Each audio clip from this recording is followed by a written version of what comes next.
Did you get it? Is it on? Welcome to another episode of Taking Over the World with Ed and Aaron. What's up, buddy? Just living the dream, buddy. How are you? Fantastic. Good weekend? Yeah, my Dolphins lost. Great weekend. Of course not. It's not a good weekend. Listen, just become a Cardinals fan. You get used to losing, and ASU lost, Arizona lost. Like, you just get used to it. You just get numb to the feeling. No. I feel like this is how Detroit Lion fans must have felt for like all those years.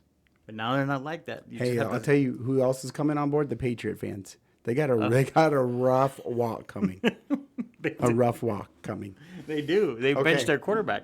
I'm gonna blow your mind for something. You're gonna blow my mind. Are you into F1 at all? Have you started paying attention to it with the race coming or anything? No. Okay. So I started watching it a while ago. Full blown addicted to it. Right. I love it. Right. That's right. I saw big F1 guy. And this stuff has been coming out for a while. But my brother was in town. We had some family in town from the weekend. We were talking about this.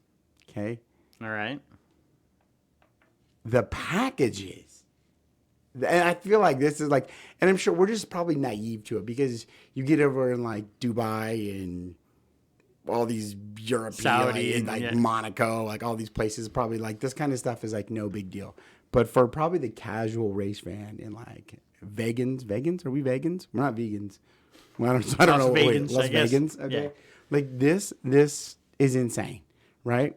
Okay. The Emperor package. Okay, this includes... Sounds like a package. Right. This sounds like that. We're going to call it the Ed's package, right? Which probably hints at the upcoming cost. Includes a no-booze sky villa with a terrace for up to 75 people. No booze? Nobu, the hotel. Nobu. Nobu. Yeah, the Nobu sky villa, right? Right? There you go. For up to 7, you have the terrace suite villa with up to 75 people. 12 tickets to the F1 paddock race with the Rolls-Royce driver for the weekend to take you wherever you want to go. VIP tickets to go anywhere you want for the race. It includes some stuff at the hotel and tickets to see Adele. Oh, God. Only in Vegas can you package something like that, right? Yeah. Right up? What's the price tag? For 75 people? Well, 75 people are not going to the race. How many people go to the race? 12 tickets to the F1 paddock with and how many tickets to Adele? You know, it doesn't say that. It doesn't say. We're going to assume 12 tickets to Adele? Let's assume something like that. Assume 15, 20 tickets, something like that. Okay. I'd have to say it's $500,000. $500,000. $500,000 at least. Would you pay $500,000 for that experience? If I had the money to blow, then yes. Okay.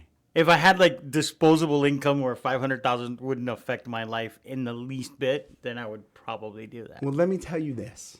The statement you're saying is true with your disposable income at $500,000, you're still not even close to being able to buy this Emperor's package. Wow. $5 million. For the Emperor package for there you go. So you can take your $500,000, and if that puts you on the balance, you can just count on. I'd be one of the 12 that they get invited to the race from that package. I would be the guy sitting at home on the couch watching it, right? Like wow, $5 million. But this is what's wild, and so the reason I bring this up is that so you're just talking like all this crazy stuff that's happening in Vegas, and it goes right into the housing market and real estate. It's like waiting for the market to crash. What's coming? Low inventory. What's going to change? Like, Vegas is just going to keep getting bigger. Right. I mean, we got NFL now. We've had WNBA. We got the Golden Knights. Right. Obviously, so there's some big sports there. We obviously got the A's coming to town. LeBron and his cronies are bringing an NBA team, they say, right? Correct. So it's like, and now you get F1. F1 only has 3 races in the United States. Miami, what? Number 305. I was gonna say something. I was gonna throw out 3 random numbers and see how close I could get. I knew I was gonna be wrong. Then you go to Texas, and then you go to Vegas. So you got the East West Coast covered. You got right in the heartland covered. Right. So it's like, what's next? I mean, this place is going to continue to get bigger. So this race is estimated to bring in and kick the economy in by $500 million. I mean, they're expecting 170,000 tourists. $500 million? That's what they're saying. I would think it would be more than that. and up to 400,000 nights of hotel rooms being booked, with an estimated economic impact of $500 million. So as you start to look at this, and people are looking at houses and they're asking us, well, I'm going to wait for the crash. Like, there's no indication, like Vegas is booming. And I think that's what people don't realize. Like just because things go up, like we talked about last time, I get gravity. Plane goes up, it's got to come down. Hopefully it's on all those wheels and everybody's safe. But gravity, especially for you, right? Gravity's a bitch. It is real. But the housing market isn't necessarily affected by gravity, right? Like, it can go up and it can plateau up there, and that can be the new norm. And all these people waiting for it to come down, it's like, well, give me a reason it's going to come down. And of course, somebody out there is going to give, you can debate both sides all day long. But you start looking at this thing like, okay, inventory is low. Okay, so that means there's going to be more demand, right? Simple supply and demand here issue. Supply is low, demand is high. Supply is high, demand is low. Right? That's basic economics. Okay, so then we get into the fact that you're getting all these sports teams, and what's better than getting all these sports teams with all this money? Well, now they don't have to pay state tax, right? So it's like now you got people retiring here, coming here. We're already the entertainment capital of the world, as you call it, right? Now you start adding all these other events, and you're packaging F1 tickets with Adele. Like, what a combination! Like, where else is that gonna happen? Oh yeah, I don't know. Was it last Sunday night that the Raiders played on Sunday Night Football? Yes, they did. Yeah, I think they did. And then Carrie Underwood sings the intro for the game. Waited all day for Sunday night. There you go. Look at that. Listen, Carrie Underwood fan. Listen. But she's doing residency here. Of course she is. So everybody that was here for the game, as far as the announcers and Chris Collinsworth and all, just everybody went to go see her show. And they talked about her show while they were here. Where else can you get that? This is more fuel for the fire. Of course. Right?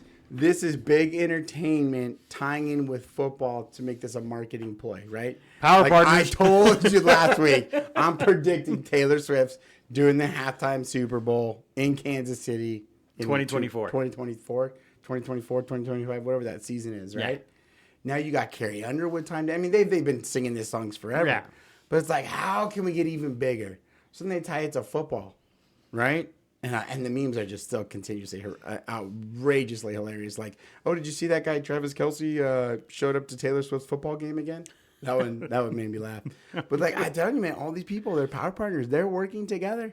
Did you happen to see the Andy's Room football game? No. Oh, is that the Toy Story thing? No, dude, I heard about it, but I didn't watch it. It was actually. So what happened with it? Like, it was. They were following it and they were animating live. They were animating live. They had. I kind of thought the Toy Story characters were going to be football players. Okay, that's what I was like. That would have been kind of my thought, right? Right, but they didn't do that. Okay. So what they did is they animated both teams. They animated the goalpost to show it said gold. I think it said goalpost. And blocks. And right. Remember the old wooden blocks that people used to use with the alphabet on them? And then they had the Slinky Dog. Yeah. Was the actual chains. Okay. So it was pretty cool. Chain. Okay. Yeah, so if they got, Tell me Mr. Potato Head was the ref and his eyeballs fall out, so it was a blind referee. The claw was the one that placed the ball after every down. Okay, I like it. The aliens were actually recording, doing video. From the claw with the cameras. They were doing the overhead videos. And then Booger McFarlane was one of the announcers. And I guess what they wanted to do was teach little kids about football, right? Yeah, sure. So every once in a while they had him in a suit and he was talking the whole time. But then when he'd start talking about football and plays and stuff like that, he'd stand up and they'd turn him into a football player again. Okay. With his old jersey number and whatever. Well, that's like the Nickelodeon thing they were doing too. With the slime. Again, they're just trying to I think these people and these companies have gotten so big and NFL is still a business. You look at all these owners and stuff. You just Jerry Jones obviously.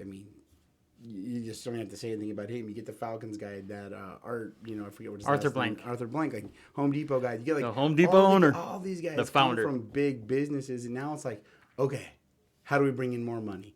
Now we're going for the T Swift era, like right, bringing those in. Now you got trying to tie the kids in, make it fun for them to watch it. And I'll tell you what, I mean. Nobody accused them of not being smart, not being businessmen. Like no, but it was actually pretty cool. Like our youngest son, who's 20, when I told him about it, he's like, "Oh, wake me up," because it was at 6:30 in the morning on the Pacific Coast, 9:30 on the East Coast. But it was pretty cool. Like they had a lot of interaction. They had Bo Peep playing soccer and explaining stuff during the process. It was a pretty cool game. It was a pretty cool thing. It didn't go off without a hitch.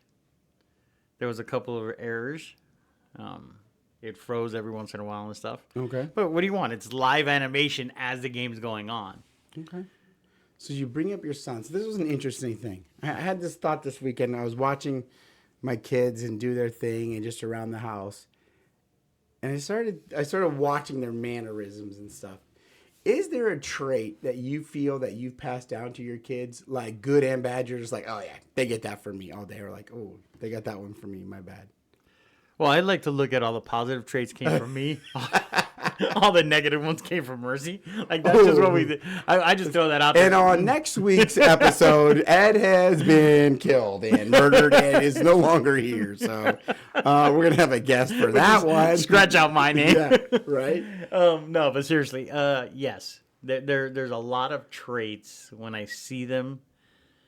And both good and bad, right? Sure. So I'll look at my son, right? And his work ethic definitely came from me. He's a grinder. He wants to grind and do his stuff. He likes getting up to go to work every day. So he definitely got that from me. The argumentative got that from me too. Okay. So that's not good because then he argues with me all the time, and I'm like, dude, what? Stop arguing with me. I'm right. The always wanting to be right, he got from his mom. That's her trait for sure. Okay. Amanda got the dream big from me. Okay. She has that trait of, like, we're talking about cars and stuff, and the other day she's like, I want a Porsche, So she's got that wanting to dream big. Then just other stuff, like just social issues and stuff that we agree on because they've seen our takes and stuff on it. But yeah, a lot of stuff. It's funny, yeah, because I was watching the kids over the weekend, and nothing specific. You just start watching them, and you just, like you ever get caught in that moment as a parent, and you're just like, oh, this is hilarious. Like, like you're just watching them in their element, and my daughter will go. I mean, she'll spend hours, and she can entertain herself, and I'll just be watching. I'll just be like, she's got some store set up, and she's got like things going on, and I'm just like. The boys are like playing Xbox and football and baseball, and I'm just like, what? But it's funny just to watch them start to. So which one which one is the closest to you? I think Brooklyn. I think my daughter. I think she's the closest to me. But she's the killer. She's the one with the killer instinct. Yeah. But that comes out most when she's competing on the field. Okay. And so, like, I had that when I competed on the field. I could see that with you. Like, I didn't like to lose. I didn't like that. Because I could see that even when we're talking about, like, the baseball games that you have on the weekend. You're talking, like, you start talking off, like, oh, we're going to have a good time. Then all of a sudden it evolves into more competitive where you want to win. And that's kind of where I think, like, sometimes you'll see some ex-sports players that have good business careers and stuff. Or and that's what we try to teach our kids. And even, like, the kids I coach, it's like, learning this stuff, being competitive, being part of a team translates so well, because like you come into the office and like, you want to be the best, you have that competitive fire, what it's like to compete, what it's like to lose, what it's like to win. And, I think that translates well. Like if you came into the office all day and you didn't keep score, like what would be the purpose, and people keep score differently, like we keep See, like, ultimately, I think, like we got yelled at this morning by Mercy, right? Where's my escrows? Right. I asked, and my prayers were answered. Mercy checked in today and whooped us, right? But, like, that's the ultimate score, right? Escrows, not escrows, closed escrows. And, along the way, like, we'll just stick with football. Our first downs, our plays, our calls, our contacts, that's moving down the field, scoring touchdowns is that appointment. But, you got to score enough of those to win the ball game. And, it's people that come in without a plan, or, you talk to them and they don't have a goal, or they're not competing for anything. And I think that's why you get a lot of people, especially in this industry, that get lost because you don't have a boss, really. You don't have a time to check in. You can come in at 9, you can come in at 10, you can come in at 1. But if you don't know what your game is or what you're competing for or have a plan, it's just like... Well, that's the thing. It's like you have to have some type of an idea what your goal is going to be. Just in life in general, I think you need to have a goal. Like, what do you want to accomplish in life? Do you want to just finagle through life, or do you want to actually have an outcome where you're like, okay, this is what I want to do. Right. So that's why, taking over the world is perfect, because that's what I want to do. I want to take over the world. And it's funny because I was actually watching Pinky in the Brain. You were watching Pinky in the Brain. Is that where you get your ideas from? Is that like people go to YouTube or read books? Do you just watch like old Pinky in the Brains, just like take notes? No, actually I don't. So full of shit. I don't. But I can tell you that I honestly believe you manifest all these crazy things. Oh, for sure. Right? For sure. So I'm looking through TikTok the other day, right? And I'm on social media and I'm looking at it, and all of a sudden there's a guy that sells private jets. Okay. And that's what I'm always talking about. I want a private jet. Well, he literally he built a showroom. I think it's in London. Okay. I want to say it's in London, where he took the body of I think it's a G550, and put it in. That's his waiting room when you come in. So when you come in, you're actually sitting inside of an airplane. That's his lobby. Okay. So he's just all up in your head right away. He's just subconsciously getting you into buying this airplane. He got me deep. So he walks in. He has this. It's probably the size of a 30-foot wall, 30 by 30 wall. Where you come in, you sit down, you get to like scope out the fuselage, I guess is what they call it, and you come into this other area where this big wall is, right? And he's like, "All right, what's your budget?" And you give him your budget. And then he says, okay, how far do you want to fly? Like, where do you want to be able to fly from and to on one fueling? Then he gives you that. And he goes, how many people are you going to take with you? Let's assume each of them have 3 bags. And he starts coming up with this. And then the same thing that we do in our business. Like on a search? On a search. So you and I talk about this all the time, right? We're searching. I'm thinking of that as you're saying this. I'm like, okay. So well, when we do it, we're looking to try to see, okay, how many houses do we have that meet your criteria? Right. He's doing the same thing with the plane. What's your budget? How many people do you want? Like one guy walks in and he's like, I have a $50 million budget. And the guy's like, okay, same. That's my budget too. But he's like $50 million. The guy gives him the $50 million budget. Then he's like, okay, so how many friends do you have? How many people you think would travel with you? He's like, no, I wouldn't travel with anybody. He goes, the guy's like, I have no friends. He's like, you will once you have your plane. So let's put 10 in there. You had no friends until you moved to Vegas. Like, right? Everybody's your friend. And then he's like, then you calculate.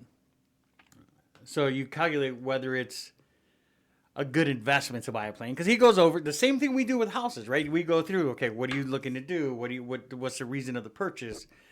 So he goes through everything, and then he's telling you, some people rent their planes out when they're not using them to help offset some of the expenses. So he's Airbnb-ing his house when he's not there? Right. Okay. He's Airbnb-ing his house, like he's Airbnb-ing his jet.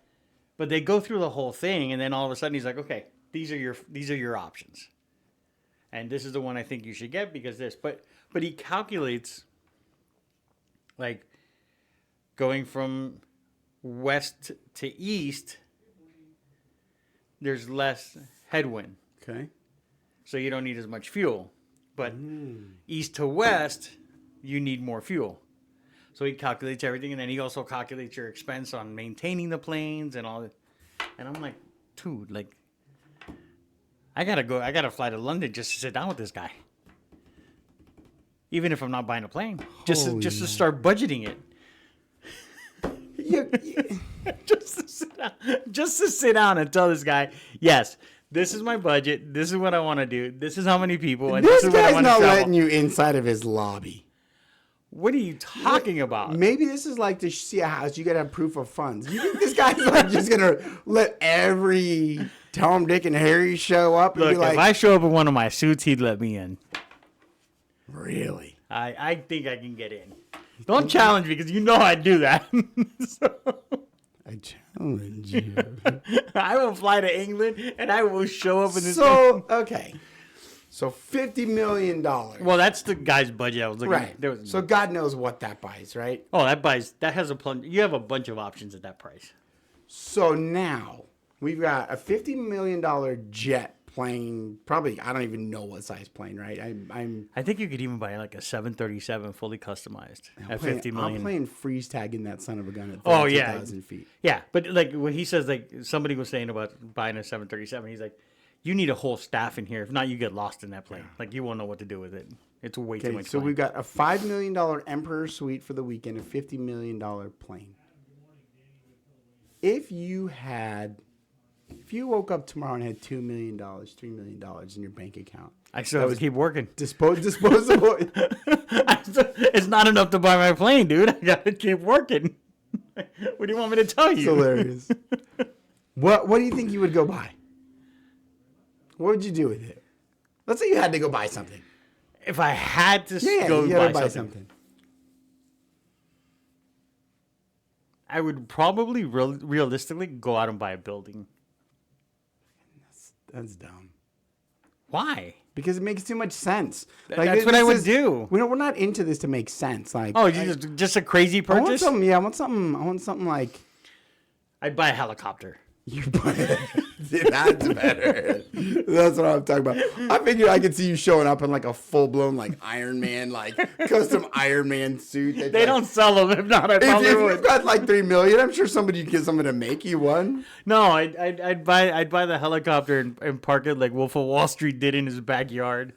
Oh my gosh! Just start dropping in from the top of the building. Start coming in. I was thinking about that. Have you seen that movie, by the way? Wolf of Wall Street? Yeah. Oh, how can you not watch it? I've seen it multiple times. I saw it this weekend again. It was awesome. It's a roller coaster of a movie. Like your ups and downs, but it plays. Oh. It's not for the faint of heart, though. Like, I couldn't see my wife watching it. Really? No. I saw it with the whole fam. I don't think Andy would like it. Yeah. Sell me a pen. It's a good point. Sell me a pen. Yeah. That's how it all starts. Like I could literally. I saw the movie and I was watching it this weekend. And I'm like, I could totally relate to this guy.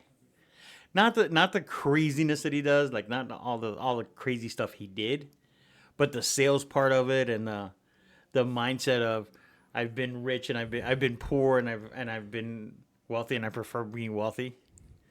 Like I see his like mentality of all that. Yeah, and like part of it too comes into like when he asks the guy, well, when he tells like I don't know if they do it in the movie, but like in the book, he talks about how he's interviewing the one guy. He's like, hey, sell me this pen. Right. And the guy's like, oh, well, you know what? Let me tell you why you need this pen, sir. It's the greatest craftsman. It's imported from Italy. The ink is the finest. The grip is the greatest. Like all this crap, right? And he's like trying to sell it up, and he goes, no. He goes, I still don't want your pen. I don't care about all that stuff. And then like his buddy walks in, and I think it was in the book again. I don't remember the scene, but it was in the movie. It was in the movie too. Yeah. And then he goes to his buddy who walks. He's like, perfect timing. He's like, hey, Frankie, sell me this pen. And his first question is, how long have you been in the market for a pen, sir? And he goes, I'm not in the market for a pen. He goes, all right, well then take your fucking pen back. I'm out of here. And he goes, well, and the guy's like, what that was like? He's like, well, if you're not in the market for a pen, why am I going to waste my time trying to sell you a pen? Well, right? Well, in the movie, what happened in the movie was he was at dinner, and his buddy Donnie was there, and a couple other guys, and they were talking, and they gave it to one guy at the end. And he goes, "Hey, sell me." He gave it to a couple guys, and they were like, "Oh yeah, this is the greatest pen." Oh, whatever. He took the pen back, and he gave it to the guy at the end. He goes, "Sell me this pen." The guy's like, "Hey, do me a favor, write your name down and your phone number so I can call you." And the guy's like, I don't have a pen. Here, buy this one. Which is a classic move. I'm like, that's the salesman right there.